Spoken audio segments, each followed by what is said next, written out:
Well, good morning, everybody. Welcome back to the Coon Family Farm. It's quite a brisk morning here, but not as windy as it's been the last couple of days. We got a little bit of snow on the ground here from the squalls that went through over the last 2 days. The Christmas lights are up because we never take them down, so I don't have to worry about doing that today. But today we're going to be feeding the cows, and then we got to make a road trip with the tractor and the bale wagon to go pick up some baleage down the road at one of our other farms. Well, as you can see, as of right now, the barn is still clean from when I cleaned it out the other day in the last video that we did. But I'm gonna go grab 2 baleage bales to throw in the headgate feeder out in the winter pasture for the cows.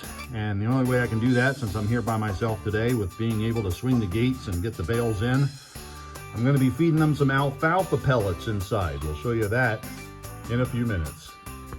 So before we do that, there's multiple steps I got to go through here since, like I said, I'm here by myself taking care of this stuff. Miss Tina took some of the granddaughters downstate to go to the Christmas tree lighting and stuff like that down in the Lehigh Valley and the Christmas city, if you will, Bethlehem, East and Allentown area. So we're going to fire up Big Blue. And no, this is not going to be one of those cold start videos with all the white smoke and the tractor struggling to get started because it's so cold out here. As I climb up into my nice climate controlled, oh, it's even nice and warm in here already, just from having the sun come in through the windows.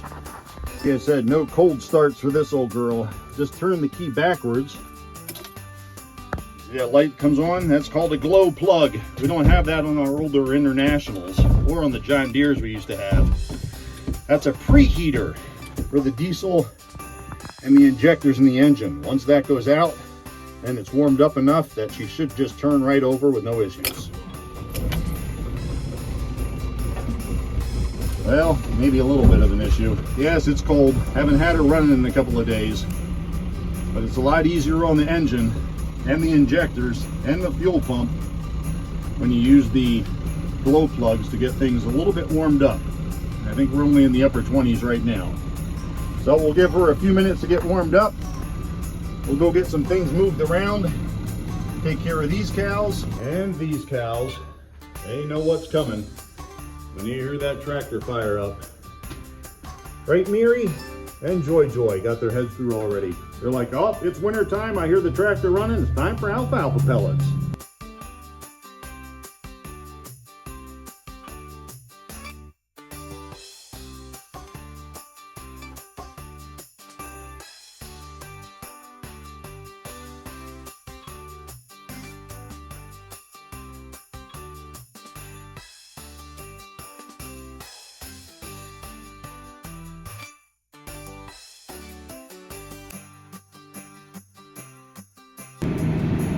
There's our baleage, otherwise known as Cow-Chow or marshmallows.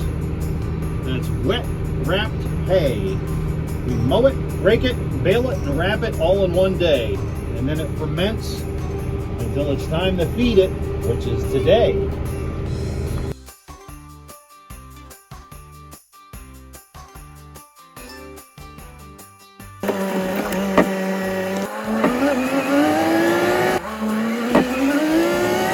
As you can see, it didn't take long for them to figure out they weren't getting pellets right away, so they all ran back out here to the headgate feeder because they know I'm bringing baleage to them. So we'll set down this second bale here. They're all unwrapped and ready to go. If they finish up what little is left in the headgate feeder, I'll have to leave the tractor parked here along the side of the road so nobody drives into these bales while I'm running down to the barn to put the alfalfa pellets that we got from Judson's feed mill down here in Columbia Crossroads. Awesome protein and energy for these cows. They probably really don't need it this time of the year when they're getting the baleage, but it's the only way I can get them all up into the barn so I can get that gate swung open and get these 2 bales put in the headgate feeder without the cows getting out. So it won't take long for these ladies to figure out what I'm doing. Some of the older ones know this routine. We go through it every winter. Set the bales down here by Big Blue outside the gate, and they'll all follow me back, and they should probably be in the barn by the time I get there because when they're hungry, they're a little bit quicker than I am.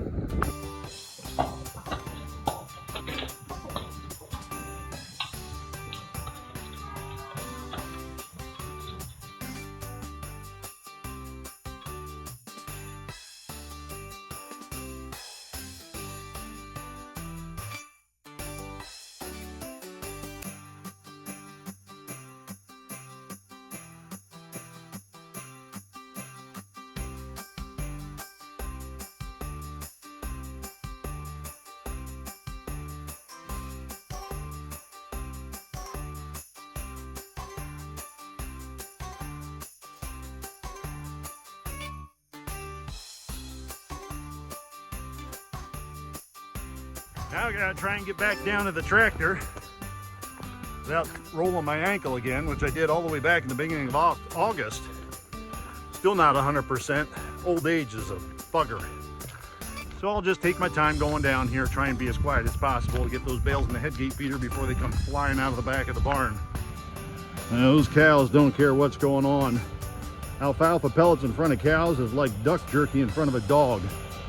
As long as there's something in front of them, they don't care what's going on around them.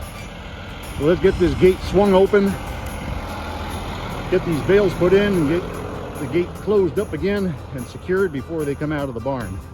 Hopefully that 50-pound bag from Judson's will keep them happy for a few minutes.